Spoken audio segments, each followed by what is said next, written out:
खुशी का मौका है। अभिषेक हमारे साथ है। अभिषेक का इस बार 13th रैंक आया है एचएएस में, और इनको assistant commissioner state excise and taxation post मिली है।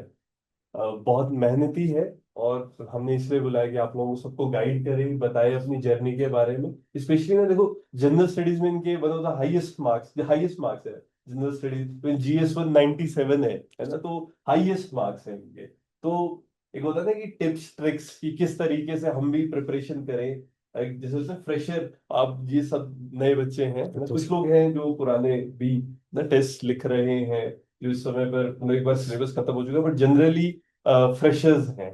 तो एक गाइडेंस आप लोगों को है ना, और फिर लास्ट में आप लोगों के जो क्वेश्चंस होंगे वो हम ना लेते हैं। ठीक है, over to you. Okay sir. यार मेरा नाम अभिषेक शर्मा है। I have been preparing for this exam since 2011 2021। और ये मेरा फिफ्थ अटेम्प्ट था। इससे पहले भी मैंने एक बार मेंस जो है वो लिखा था। लेकिन उस टाइम मेरे मेंस में 400 मार्क्स आए थे और कट ऑफ से मैं थोड़े ही नंबर से रह गया था। और अगर मैं प्रीलिम्स की बात करूँ तो प्रीलिम्स ये मेरा सेकेंड टाइम क्लियर हुआ था इस बार प्रीलिम्स। अगर मैं आपको ओवरऑल स्ट्रेटेजी की बात के बारे में बताऊं तो मैं धीरे धीरे आपको सारे जैसे प्रीलिम्स के बारे में बताऊंगा, फिर जीएस के बारे में बताऊंगा, थोड़ा बहुत आंसर राइटिंग के बारे में भी बताऊंगा। तो सबसे पहले मैं शुरुआत करना चाहूँगा कि जो ये पूरी प्रोसेस होती है इसमें हमें बहुत सारे डिफ़िकल्ट टाइम्स देखने होते हैं। और बहुत सारे ऐसे फेजेस आते हैं जब आपका प्रीलिम्स भी क्लियर नहीं होगा या फिर कभी आपका मेंस थोड़े नंबर से रह जाएगा। तो आपको उस टाइम पे मोटिवेटेड रहना है, अपने ऊपर विश्वास करना है और अपने ऊपर ट्रस्ट बनाए रखना है। अगर आप अपने ऊपर ट्रस्ट बनाए रखेंगे तो डेफिनेटली आपका ये एग्ज़ाम ज़रूर क्लियर होगा। दूसरी बात यार, एक स्टोरी है चंद्रगुप्त मौर्य की। एक बार चंद्रगुप्त मौर्य जब वो नंदा डायनेस्टी को कैप्चर करना चाह रहे थे तो वो चाणक्य से पूछते हैं कि सर हमें इतना त्याग क्यों करना पड़ता है। कोई भी इतना त्याग मुझे क्यों करना पड़ रहा है, हर चीज़ को मुझे त्यागना पड़ रहा है। तो चाणक्य उनसे कहते हैं कि अगर अगर इतना आसान होता तो हर कोई भारत का सम्राट बन जाता। तो इस एग्जाम में भी यही है, आपको बहुत सारा त्याग करना पड़ेगा, बहुत सारे एफर्ट्स देने पड़ेंगे, तभी ये एग्ज़ाम क्लियर होगा। क्योंकि जो एचएएस का प्रीलिम्स होता है उसमें कम से कम 30,000 बच्चे जो है फॉर्म भरते हैं और केवल 600 बच्चे ही मेंस जो है वो दे पाते हैं। और उसमें से भी 30 बच्चे जो है लास्ट में सिलेक्शन पाते हैं। तो it is a very hard journey, very tough journey. तो आपको भी उतना ही टफ बनना पड़ेगा जितना जितनी टफ ये जर्नी है। तो आप लोग मेहनत करिए, खूब मेहनत करें और मोटिवेटेड रहे तो डेफिनेटली आपको सक्सेस भी मिलेगी। दूसरी बात यार, कभी भी ना हमें फाइनल रिजल्ट के बारे में नहीं सोचना चाहिए। हमें हर डे को प्लान करना चाहिए और उस पर फोकस करना चाहिए कि हम कैसे उस चीज़ को बेटर कर सकते हैं। Planning is the key in this whole process. मैं अपने बारे में बताऊँ तो मैं अपने डे को हर दिन प्लान करता था। जैसे कि कोई भी एग्ज़ाम, कोई भी दिन से पहले मैं रात को पूरा प्लान करता था कि मुझे क्या क्या करना है। और उसके बाद ही मैं नेक्स्ट डे का पूरी प्लानिंग करता था कि मुझे ये पढ़ना है, इस तरीके से पढ़ना है, ये सब्जेक्ट्स पढ़ने हैं। तो उस तरीके से मैं अपना पूरा डे जो है वो प्लान करता था। आई थिंक आप लोग भी ये चीज़ कर सकते हैं और this will help you all also. दूसरी बात यार, बिकॉज हम एचएएस की तैयारी कर रहे हैं तो हमारा जो एम जो हमारे से एक्सपेक्ट किया जाता है वो ये होता है कि हम डिसीजन मेकिंग जो है वो कैसे बेटर करते हैं। तो आपको अभी से अपनी डिसीजन मेकिंग बेटर करनी है।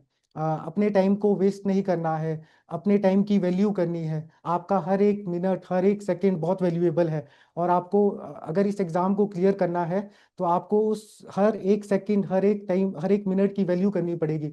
हर एक मिनट को अच्छे से यूज़ करना पड़ेगा। और एक और चीज़ जो मैं कहना चाहूँगा वो ये है कि पढ़ाई को कभी भी बोझ ना समझे। इट इज़ अ प्रिविलेज कि आप हम सब पढ़ पा रहे हैं। हम सब लाइब्रेरी में बैठ कर पढ़ पाते हैं, तो ये एक बहुत बड़ी प्रिविलेज की बात होती है। तो इसे प्रिविलेज की तरह समझे और इसे ऐसे सोचे कि भाई हमें मौका मिला है, हमारे पेरेंट्स ने हमें इतना अच्छा टाइम दिया है कि हम शिमला आकर, चंडीगढ़ जाकर पढ़ाई कर रहे हैं। तो उस चीज़ को उस तरीके से ले और उस तरीके से ही अपनी पढ़ाई को कंटिन्यू करते रहे। और एक और इम्पॉर्टेंट चीज़ मैं बोलना चाहूँगा वो है स्ट्रेटेजी। किसी भी एग्ज़ाम में जब हम उतरते हैं तो उसके लिए हमें स्ट्रेटेजी बनाना बहुत ज़रूरी है। आपके पास प्रीलिम्स की स्ट्रेटेजी होनी चाहिए, मेंस की स्ट्रेटेजी होनी चाहिए, और हम कैसे, कब हमें प्रीलिम्स की तैयारी करनी है, कब हमें मेंस की तैयारी करनी है, ये भी आप लोगों को आइडिया होना चाहिए। थोड़ा बहुत मैं अपने बारे में बताना चाहूँगा। मैं हमेशा ये करता था कि मैं जुलाई से लेकर दिसंबर तक हमेशा मेंस की प्रिपरेशन जो है वो करता था। और जनवरी के बाद से, क्योंकि जनवरी से जून के बीच में कभी भी एग्जाम हो जाता है, थोड़ी वेरिएशन रहती है। पहले अप्रैल में होता था, अब थोड़ा एक्सटेंड होकर जून में एग्जाम होना शुरू हो गया है। तो आप लोगों को जनवरी के बाद से या फेब के बाद से प्रीलिम्स की स्पेसिफिकली तैयारी करनी चाहिए। आप लोग कुछ प्रीलिम्स के बारे में मुझसे पूछना चाहते हैं तो आई विल टेल। आप मॉक टेस्ट की तैयारी कैसे करते थे? यार actually mocks are very important for prelims. Mocks जो है वो बहुत क्रिटिकल रोल प्ले करते हैं। तो मैं क्या करता था, हर दिन एक टेस्ट देने की कोशिश करता था। जितनी भी एकेडमीज है सभी के मैंने टेस्ट लिए हुए थे। जैसे प्रीलिम्स के टेस्ट लेता था मैं, और फिर उनको सॉल्व करता था हर दिन। और मेरा एक ये भी प्रोसीजर, एक ये भी तरीका होता था कि जैसे मैं जियोग्राफी अगर कंप्लीट कर रहा हूँ तो उसके बाद जियोग्राफी का टेस्ट लगाना मैं कंपलसरी समझता था। और फिर उसके जितनी भी एकेडमीज के टेस्ट होते थे वो सभी लगाता था मैं। तो मॉक तो बहुत इंपॉर्टेंट है। और दूसरा यार, मॉक से ना हमें ये सीखना चाहिए कि हम गलतियां क्या कर रहे हैं, और हम उन गलतियों को रेक्टिफाई करें और नोट्स बनाएं। और मॉक के थ्रू हमें ये भी पता होना चाहिए कि हमें प्रीलिम्स में कितने क्वेश्चन सॉल्व करने हैं। That is also very important, क्योंकि प्रीलिम्स में आपको मैं जैसे कि 80+, आप जितना ज़्यादा प्रैक्टिस करते हैं आपको अपनी एक्यूरेसी के बारे में पता लगता है। तो अगर आपको लगता है कि आपकी एक्यूरेसी कम है तो आपको थोड़े ज़्यादा क्वेश्चन जो है वो सॉल्व करने चाहिए। अगर आपको लगता है कि आपकी एक्यूरेसी ठीक है तो फिर आप उसी हिसाब से सॉल्व करें। मैं हमेशा 80+ जो है वो हमेशा क्वेश्चन सॉल्व करता था प्रीलिम्स के लिए। और कोई, अगर आप कुछ और पूछना चाहते हैं प्रीलिम्स का। ओके। फिर Just like you said, revision की हाँ यार, आई थिंक, notes का। हाँ जी हाँ। हाँ, note making plays a very significant role. जब मैं 2021 में मैंने प्रिपेयर करा था उसी टाइम मैंने अपने नोट्स बना दिए थे। नोट्स भी आपको, जैसे स्पेक्ट्रम के मैंने नोट्स बनाए थे, तो वो इम्पॉर्टेंट है कि आप ऐसे सब्जेक्ट्स के नोट्स बनाए, क्योंकि हिस्ट्री काफ़ी वास्ट होता है और आप ताकि लास्ट मिनट में रिवाइज कर सके, तो उस तरीके से नोट्स बनाए। दूसरा यार, मैंने पॉलिटी के तो मैंने नोट्स नहीं बनाए थे, जियोग्राफी के थोड़े बहुत नोट्स बनाए थे, इकोनॉमी के नोट्स बनाए थे, इन्वायरमेंट के नोट्स बनाए थे। तो इन सब टॉपिक के आई थिंक मुझे लगता है कि आप सबको नोट्स बनाने चाहिए, शॉर्ट नोट्स बनाने चाहिए, क्योंकि लास्ट टाइम में आप ताकि रिवीजन कर सको। जो लास्ट वीक होता है प्रीलिम से पहले, दैट इज वेरी इंपॉर्टेंट। और उस टाइम पे अगर आप रिवाइज कर सको अपने नोट्स को, अगर आपने इतने क्रिप्स नोट्स बनाए हैं तो फिर that is value addition to all your preparation. तो वो मेरे हिसाब से तो बहुत इंपॉर्टेंट है, और मैं तो हमेशा नोट्स बनाता था। इवन मैं जब मैं पढ़ता भी था तो मैं लिख लिख के पढ़ने की कोशिश करता था, क्योंकि इससे मेरे को ज़्यादा अच्छे से रिकॉल कर पाता था चीज़ों को। तो वो भी आप लोग कर सकते हैं। और कोई कुछ अगर आप प्रीलिम्स के बारे में पूछना चाहते हैं तो आई विल टेल। ओके। हाँ, यार मेरे हिसाब से तो सबसे इम्पोर्टेंट तो स्टैटिक पोर्शन होता है। स्टैटिक जो पोर्शन है वो उस पर आपकी पकड़ होनी चाहिए, क्योंकि जो करंट अफेयर है वो डायनेमिक है, वो हर साल चेंज होगा आपका। लेकिन स्टैटिक जो है वो बहुत इंपॉर्टेंट है। मतलब मेरा ये कहने का मतलब नहीं है कि आप करंट अफेयर को छोड़ ही दे या फिर करंट अफेयर पढ़े ही ना। तो स्टैटिक पोर्शन जो है उस पर ज़्यादा फोकस करें और उसको बेटर करने की कोशिश करें, क्योंकि that is going to have a great advantage for you. अगर आपका स्टैटिक सही है, अगर आपके नोट्स से जो क्वेश्चन आ रहे हैं वो गलत नहीं हो रहे हैं, तो आप डेफिनेटली इस एग्जाम को आराम से क्लियर कर लेंगे। प्रीलिम्स आपका क्लियर हो जाएगा। और सबसे इम्पॉर्टेंट है प्रीलिम्स को क्लियर करने के लिए, किसी भी एग्जाम के लिए, चाहे आप एचएएस की कर रहे हैं, अलाइड की कर रहे हैं, एनटी की कर रहे हैं, आप ऑब्जेक्टिव क्वेश्चन जो है वो सॉल्व करें। ऑब्जेक्टिव क्वेश्चन को सॉल्व करना is very critical, very important. तो उस पर आप ध्यान दें। ऑब्जेक्टिव क्वेश्चन जितने सॉल्व करोगे उतनी आपकी एफिशिएंसी भी बढ़ेगी और आप बेटर भी एग्जाम में परफॉर्म करोगे। तो this is what I would से। इसके अलावा कोई अगर कुछ और पूछना चाहता है।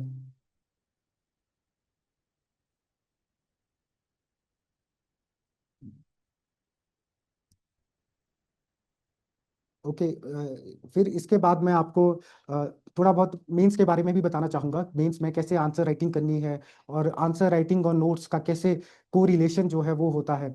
एक्चुअली आंसर राइटिंग और नोट्स जो होते हैं, जो आपके नोट्स होते हैं वो आपके आंसर्स में दिखेंगे। तो आपको नोट्स इस तरीके से बनाने हैं कि आपके जो आप ताकि उन चीज़ों को अपने आंसर्स में दिखा सको। तो मैं कई तरीके जो है वो एक मैं आपको अपना ब्लूप्रिंट बताता हूँ कि मैं कैसे आंसर लिखता था। तो सबसे पहले इंट्रोडक्शन जो पार्ट होता है दैट इज़ वेरी इंपॉर्टेंट।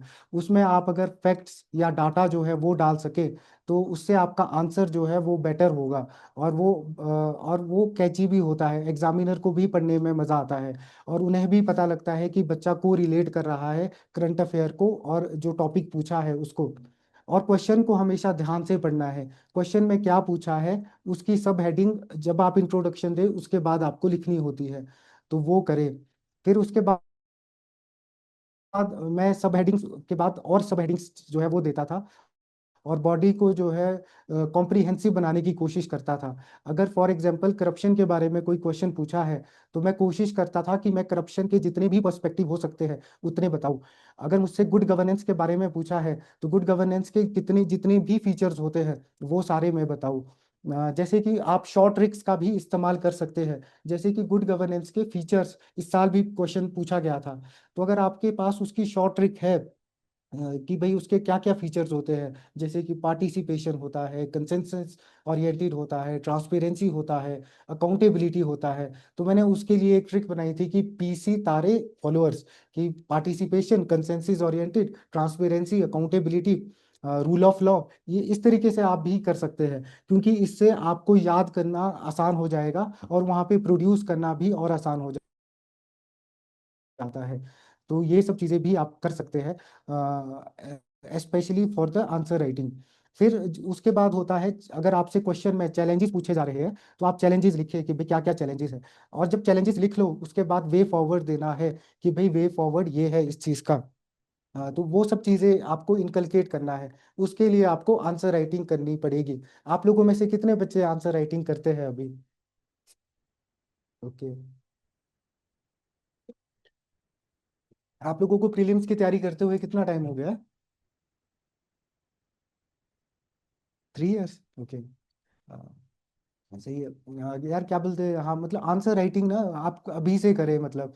और अपना ऑप्शनल जो है, जैसे कि मेरा सोशियोलॉजी ऑप्शनल था, तो मेरा जब 2011 में प्रीलिम्स क्लियर नहीं हुआ तो उसी टाइम मैंने तैयार कर दिया था अपना प्रीलिम्स। उस ईयर में मैंने पूरा सोशियोलॉजी ऑप्शनल जो है वो अच्छे से पढ़ा और उसको अच्छे से तैयार करा है। तो अपने ऑप्शनल को अच्छे से तैयार करें। उसके लिए जो इम्पोर्टेंट बुक्स होती है उनको रेफर करें। आप टॉपर्स जो टॉक्स होती है जैसे कि यूपीएससी के हो गए, और उनके आंसर जो है उनको भी पढ़े। उससे भी बहुत हेल्प होती है। इस बार मैंने भी काफ़ी आंसर्स पढ़े थे, फिर काफ़ी इम्प्रूव करा। फिर टीचर से बात करें, इंटरेक्ट करें और अपने टाइम को यूटिलाइज करें अच्छे से। जब आप यहाँ आते हैं तो टीचर से बात करें। मैं यहीं पढ़ता था, जो यहाँ पे रमन सर के पास आता रहता था। मैं यही लाइब्रेरी में होता था, जो यहाँ पे साथ में लाइब्रेरी है, तो वहाँ से रमन सर के पास आता था। रमन सर को अपने आंसर्स दिखाता था। फिर सर फीडबैक देते थे कि भाई आपको ये चीज़ें इंप्रूव करनी है और उस चीज़ पर वर्क करता था। आई थिंक ये जो पूरी गेम है स्पेशली आंसर राइटिंग की, वो एक तो कभी ना झिझकना नहीं चाहिए कि भाई आंसर अभी लिखूंगा, लिख नहीं पाऊंगा या लिख नहीं पाएंगे। आपको आंसर लिखना शुरू करना पड़ेगा तभी आपके आंसर इम्प्रूव हो गए। कोई भी जिसका जो पहला आंसर लिखता है किसी का भी बहुत अच्छा या बहुत बेस्ट नहीं होता है। जब मैंने भी आंसर, अगर आज मैं अपना 2011-12 का 2021-22 का आंसर पढ़ूंगा तो मुझे भी लगेगा कि यार मैंने क्या लिखा है आंसर। बट ऐसे ही जर्नी होती है। आप अभी लिखोगे तो फिर इम्प्रूव करोगे और बेटर करते जाओगे। तो आप लोग आंसर लिखना शुरू करें। हर दिन 2 या 3 आंसर लिखे और अपने टीचर्स को दिखाए और उनसे फीडबैक ले कि सर हम क्या इम्प्रूव करें, इसमें कैसे बेटर करें। और जो टॉपर्स के आंसर्स हैं उनको देखे और उनसे सीखे कि भाई हमारे को क्या क्या चीज़ें इंप्रूव करनी है, तो उससे आपके आंसर्स और बेटर हो जाएंगे। और अपने नोट्स को भी इस तरीके से बनाए कि आप को रिलेट कर पाओ, आप अपने जो अपना जीएस का आंसर है उसमें अपने जो नोट्स है उनको आप डाल सको, तो वो भी आप करें। तो उसको भी इस तरीके से ही करें। दूसरी बात, जो हमारा सिलेबस है वो बहुत वेल डिफाइंड है। मतलब उसमें हर चीज़ दी हुई है कि भाई ये आपको आर्ट एंड कल्चर में ये टॉपिक पढ़ने हैं, स्पेशली मेंस का। उसमें आपको जो वो नोट जो स्पेसिफिक सिलेबस है, मैं हमेशा जब भी मैं लाइब्रेरी में बैठता था तो अपना जो सिलेबस है वो अपनी टेबल पर रखा होता था, और हमेशा जो भी मैं पढ़ता था वो उसके ओरिएंटेड पढ़ता था। और मैंने नोट्स भी हर टॉपिक के नोट्स भी बना दिए थे। वो हेल्प करता है जब आप आंसर लिखते हो। अगर आपने नोट्स बार बार रिवाइज कर लिए और उन नोट्स को अच्छे से बना लिया, तो वो आपके जो जब आप आंसर लिखोगे तो आपको वो बहुत हेल्प करेगा। तो डेफिनेटली वो काम करें, और अभी से अपने नोट्स बनाने की कोशिश करें। क्या पता, अब तो आप प्रीलिम्स की तैयारी कर रहे होगे, लेकिन अगर हो सके तो इस मंथ, जनवरी के मंथ में थोड़ा बहुत अपना ऑप्शनल पढ़ ले, और उसके बाद अपना नोट्स जो अगर बन सकते हैं तो वो नोट्स भी बना ले। तो और फेब के बाद से अपनी प्रीलिम्स की जो तैयारी है वो शुरू कर दे। और क्योंकि जैसे जीएस 1 में मैंने अच्छा स्कोर करा है, तो उसके लिए भी मैं आपको थोड़ी बहुत चीज़ें बताना चाहूँगा। यार, जीएस 1 में आपको एक तो जो टॉपिक्स है उनके अच्छे से नोट्स बनाने हैं, और उन्हें जितने अच्छे से पढ़ सको उतने अच्छे से पढ़ना है। दूसरा, आपको फोकस करना है जियोग्राफी पर, कि जो जब आप जियोग्राफी के क्वेश्चन सॉल्व करो तो उसमें डायग्राम्स जरूर बनाओ, मैप्स जरूर बनाओ जहाँ जहाँ भी जियोग्राफी के क्वेश्चंस आते हैं, और हर डायमेंशन को कवर करने की कोशिश करें। एक्चुअली हम लोग जीएस 1 पर उतना ध्यान नहीं देते हैं, इसी वजह से जीएस 1 में स्कोर जो है वो ड्रॉप हो रहा है। तो आई विल रेकमेंड कि आप थोड़ा जीएस 1 पर अच्छे से पढ़े, अच्छे से ध्यान दें। सोसाइटी के टॉपिक्स जो है वो बहुत इंपॉर्टेंट होते हैं, तो सोसाइटी के टॉपिक को हॉलिस्टिकली कवर करने की कोशिश करें।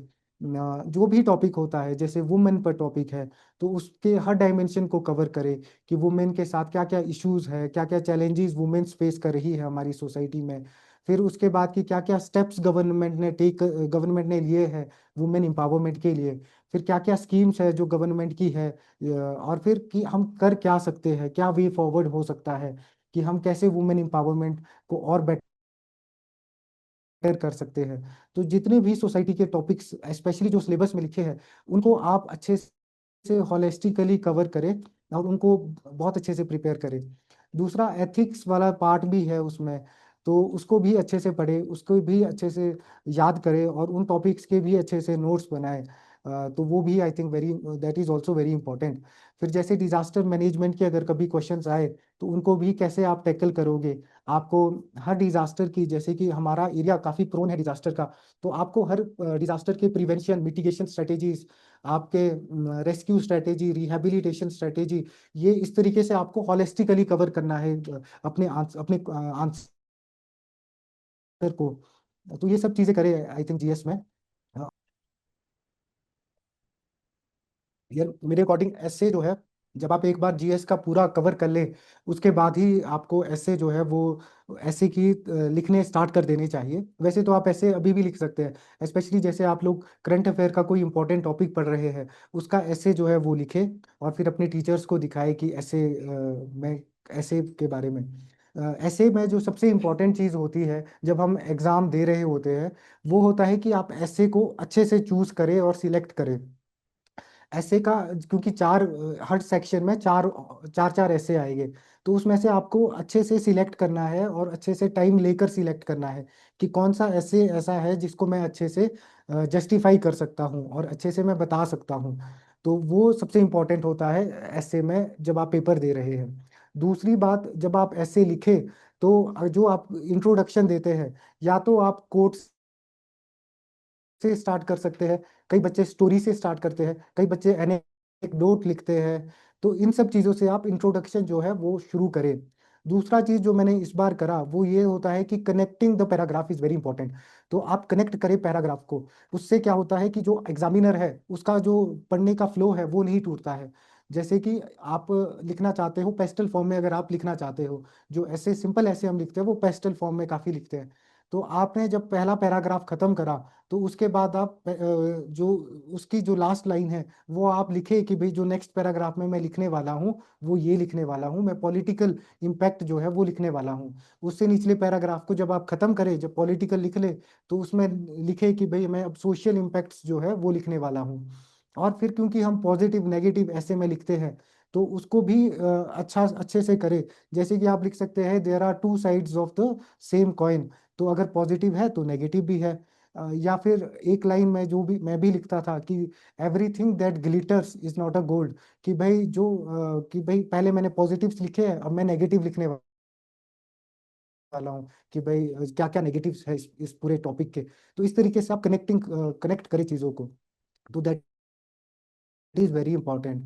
और फिर आपका जो ऑप्शनल है, कोशिश करें, जैसे मैं हमेशा कोशिश करता था जो मैं ऐसे लिखूं वो सोशियोलॉजी ऑप्शनल से कहीं ना कहीं को रिलेट करे, क्योंकि हम ऑप्शनल को बहुत एक्सटेंसिवली पढ़ते हैं और उसमें आपके पास नॉलेज भी बहुत होती है, फैक्ट्स भी बहुत होते हैं। तो आप मेक श्योर करें कि आप जो अपना ऐसे चूज करें वो ऑप्शनल रिलेटेड हो, तो वो भी आपको बेटर फेच करेगा मार्क्स को। दूसरा यार, जो कंक्लूजन होता है वो भी बहुत इंपॉर्टेंट होता है। जब आपने कोट से शुरू करा है फॉर एग्जांपल, या स्टोरी से शुरू करा है, तो एंड में जो आप कंक्लूड कर रहे हैं या तो उसे स्टोरी से ही करें क्योंकि आपने स्टोरी से शुरू करा है। अगर आपने एनेक्डोट या कोट से शुरू करा है तो कोट से ही उसको खत्म करें।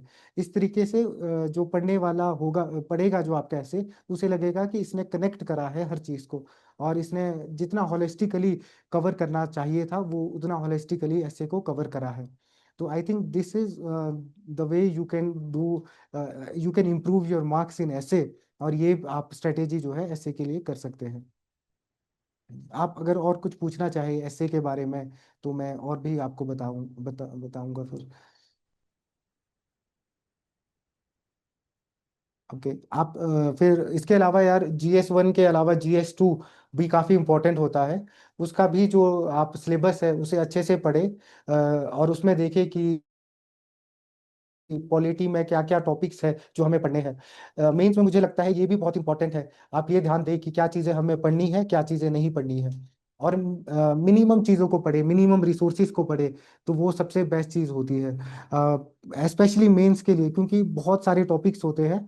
तो आप जितना मिनिमम पढ़ोगे उतना आपको मार्क्स जो है वो बेटर फेच होगे। तो जितना मिनिमम पढ़े, लेकिन उसको अच्छे से पढ़े और उसको अच्छे से रिमेम्बर करने की कोशिश करें, तो आपके जो मार्क्स है वो इम्प्रूव होंगे। तो जैसे गवर्नेंस वाला पार्ट है, उसको आप, जैसे मैं विजन आईएएस से पढ़ता था, तो आप भी विजन आईएएस के जो नोट्स है वहां से आप गवर्नेंस वाला जो पार्ट है वो रेफर कर सकते हैं। इसके अलावा जो आईआर है उसके लिए जो मेंस 365 आती है उसको भी आप रेकमेंड कर सकते हैं, क्योंकि आईआर जो है वो काफ़ी डायनेमिक होता है। बाकी जो हिमाचल के नोट्स हैं वो आपको एकेडमी वाले भी प्रोवाइड करते हैं, तो एकेडमी के नोट से पढ़े। उसके अलावा जो तो पॉलिटी है वो तो लक्ष्मीकांत से ही आप लोगों को पढ़नी है। तो इस तरीके से आप GS2 जो है वो अपना कवर कर सकते हैं। फिर अगर मैं GS3 की बात करूँ तो दैट इज अबाउट इकोनॉमी। तो इकोनॉमी को भी अच्छे से पढ़े। इकोनॉमी में जो जो चीज़ें उसमें दी है, सिलेबस में दी है, उसको अच्छे से कवर करने की कोशिश करें। आप मृणाल के नोट्स जो है वो पढ़ सकते हैं, या फिर जो एकेडमी के आपके नोट्स हैं उन्हें भी रेफर कर सकते हैं। इसके अलावा जो स्पेस एंड टेक का पार्ट है उस पर भी फोकस करें। इस बार जो क्वेश्चंस आए थे वो काफ़ी अलग और काफ़ी डायनेमिक क्वेश्चंस थे। तो आप किस तरीके से ऐसे क्वेश्चन जिनके बारे में आपको कुछ भी आइडिया नहीं है कैसे उनको टैकल कर सकते हैं, तो वो सब चीज़ें भी आप लोग देखें और उस चीज़ को भी करें, इम्प्रूव करें। इसके अलावा एग्रीकल्चर और हॉर्टिकल्चर का भी थोड़ा बहुत टॉपिक्स है, उनको जैसे सॉइल हेल्थ कार्ड स्कीम है उसके जितने कंपोनेंट्स हैं उनको अच्छे से याद करें, उनको अच्छे से पढ़े, तो वो सब चीज़ें भी आप लोग कर सकते हैं। तो ये है आई थिंक जीएस की जो मैंने स्ट्रेटेजी अपनाई थी। सबसे इंपॉर्टेंट और सबसे मेन चीज़ मैं आप लोगों को यही बताऊंगा, जब भी आप मेंस लिखने जाओ या जब भी आपको हो कि प्रीलिम्स क्लियर हो गया है, उसके बाद टाइम वेस्ट ना करें और उसके बाद तुरंत लिखने राइटिंग में लग जाए। और उससे पहले अपने नोट्स अगर बना के रखोगे तो वो आपके लिए बेस्ट होगा।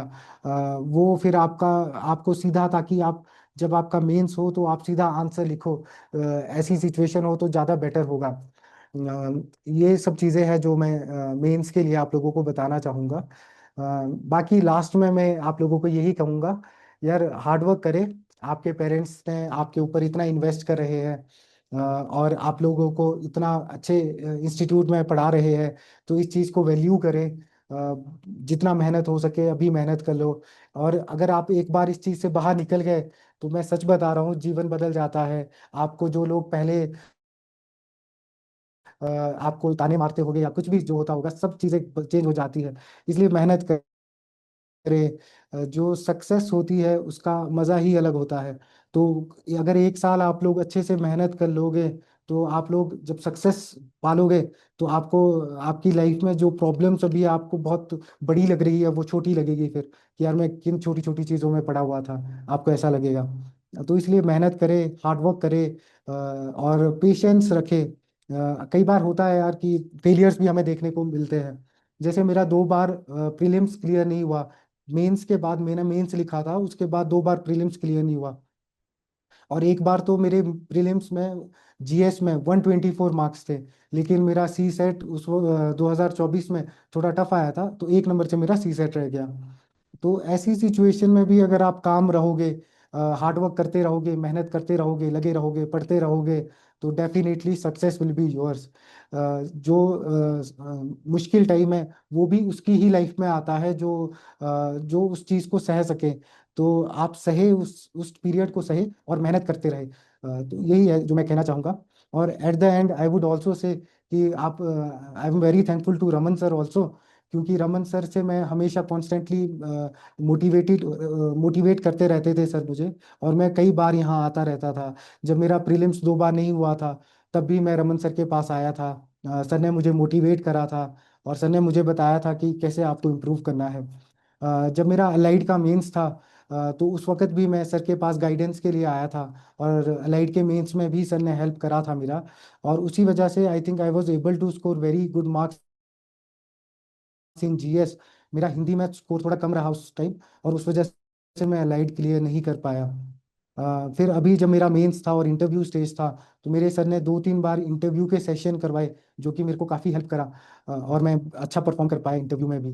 तो रमन सर, आप लोग बहुत लकी है कि आप लोग रमन सर के अराउंड हो। तो रमन सर से जितना सीख सके उतना सीखने की कोशिश करें, क्योंकि he is having a great knowledge about everything. को बहुत ज़्यादा, तो उनके साथ लेकिन इंटरेक्ट करना बहुत ज़रूरी है। उनसे पूछे कि सर हमें कैसे इम्प्रूव करना है। जब आप आंसर्स लिखे, तो सर को दिखाए कि भाई सर कैसे इम्प्रूव करें हम आंसर्स। तो sir will help you a lot. और at the end I would say all the best to all of you. मुझे पूरा विश्वास है नेक्स्ट ईयर आप में से बहुत सारे बच्चे एचएएस क्लियर करोगे, और रमन एकेडमी का नाम भी रोशन करोगे। So all the best to all of you, and thank you so much. कुछ और पूछना चाहते हैं आप तो? ओके। कब से निकल हाँ जी। अब जैसे कि पूरा फोकस जीएस पे ही है, हाँ जी, हाँ जी। तो उसी यार से अगर आप ना 2-2 घंटे हर दिन ना सी सेट पढ़ो, तो अगर आपको लगता है कि आपको जरूरत है, उस हिसाब से। फिर दूसरा यार, क्वेश्चन सॉल्व करने होते हैं। सिर्फ थ्योरी पढ़ने से, स्पेशली मैथ्स में, तो अगर आप सिर्फ थ्योरी पढ़ोगे तो आपको उससे नहीं सॉल्व कर पाओगे आप वहाँ क्वेश्चंस। आपको एमसीक्यू सॉल्व करने हैं। सी सेट के आपको टेस्ट आते हैं, हर एकेडमी के टेस्ट होते हैं सी सेट के, उनको अच्छे से सॉल्व करें। और पढ़ने के लिए तो यार अभी से पढ़ोगे तो ज़्यादा बेटर है। वीडियोस वगैरह अच्छे से देख लो। फिर आपको जब लगे कि भाई नहीं, अब मैं बहुत अच्छा परफॉर्म कर रही हूँ या कर रहा हूँ सी सेट में, तो फिर उस हिसाब से आप चीज़ें बदल सकते हैं अपनी। फिर उस हिसाब से आप जीएस पर ज़्यादा फोकस करें। और जीएस के लिए यार एक और चीज़ मैं बोलूँगा, जैसे ये छोटी बुक्स आती है ना, तरुण गोयल हो गई, लुसेंट हो गई, इनको भी, क्योंकि ये रिवाइज करने के लिए one of the best books होती है। जैसे अगर आप साइंस का पढ़ना चाह रहे हो, तो आप लूसेंट से साइंस पढ़ सकते हो। फिर तरुण गोयल जो बुक है वो भी काफ़ी अच्छी है, उसको भी रेफर करें, क्योंकि उससे आपकी जो फैक्चुअल नॉलेज है, क्योंकि जो जो हमारे से यहाँ पे क्वेश्चन पूछे गए वो डायरेक्ट फैक्ट्स पूछते हैं।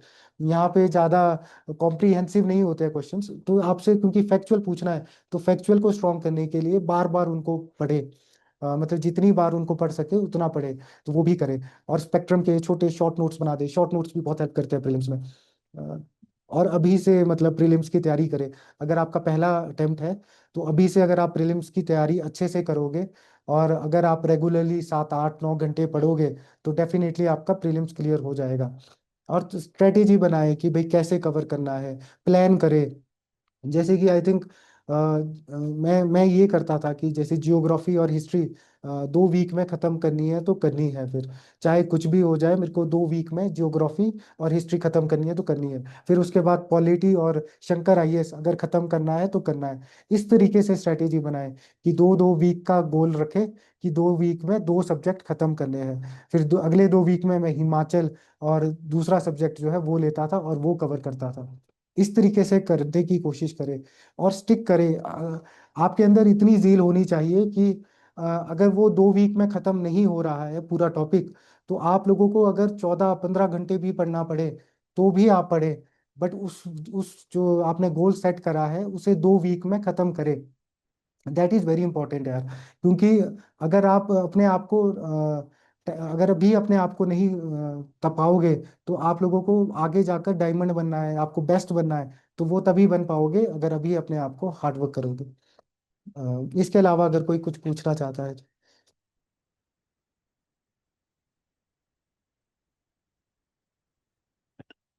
ओके ठीक है यार, फिर all the best to all of you, all the best for your prelims and all the best for mains also. Thank you so much. Thank